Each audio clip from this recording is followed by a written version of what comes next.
Welcome back. Now, we all know how much joy our pets bring us. Oh, yes. And why not spread that pet therapy to others in need? To learn more about Handi-Dogs and volunteering with your own dog, Diane Alexander, along with Ella and Bob DeLiggy with Annie, join us. Thank you so much for coming and thank you for bringing your pet partners. Thank you. So let's talk about how you got involved first, what it means to be a part of this. Ella and I joined Pet Partners about almost 6 years ago. Pet Partners is an international pet therapy organization. It's one of the oldest in the country, about 40 years old. And it gives us the opportunity to visit with a number of people in a lot of different types of settings who would benefit from the joy of being with a dog. And Bob, how did you get involved? Well, actually, I retired and I moved out here, and I thought I'd like to do something, give something back to the community. And, you know, what better way to work with children or elderly people who have had pets and bring them some joy. And so when we say pet therapy, what are we really saying?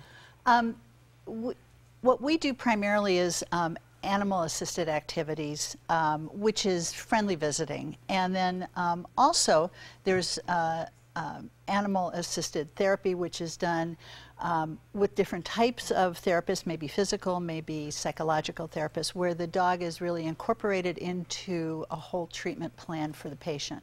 But the majority of our visiting is the animal-assisted activities, friendly visits. And now, not every dog is well suited, obviously, to be part of this program. So you said a word, Bob, about the type of dog. Yeah, have to be... I have 3 dogs. The other 2 are great. They're not therapy dogs. So the type of dog has to be calm, be able to deal in strange situations, be able to deal with noises that may occur. You go into a hospital, things get dropped and everything like that.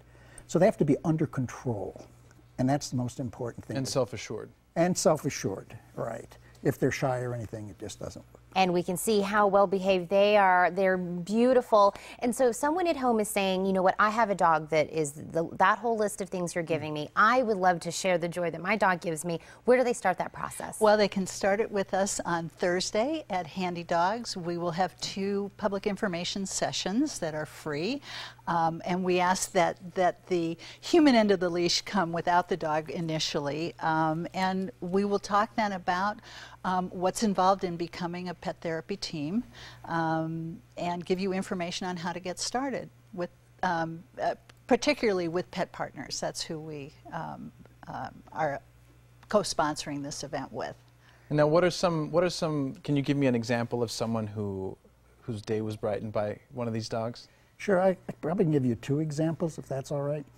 There was a young boy who needed extensive physical therapy, and he was not cooperating. He did not like it. It was very traumatizing to him to do that visit. So they asked us to bring our therapy dogs in. It was like magic. Oh. All of a sudden, the boy liked it.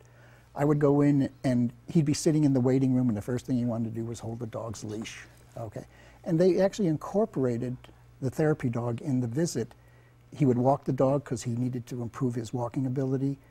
Occupational therapy, he would open a bottle, pour water for the dog, let the dog drink the water, then he'd close the bottle and things like that. I mean, it was magical. That is magical, and it's beautiful how a connection with a peaceful animal can just make someone just that much better. Right. And we want to thank you guys so much for coming in and sharing these wonderful dogs with us, and I hope everyone goes out to the info sessions. Right. Thank you very much. Thank you, Ella. Thanks for the opportunity. If you're interested, if you or your dog are interested in volunteering with Handi-Dogs, you can call 326-3412 or log on to handidogs.org.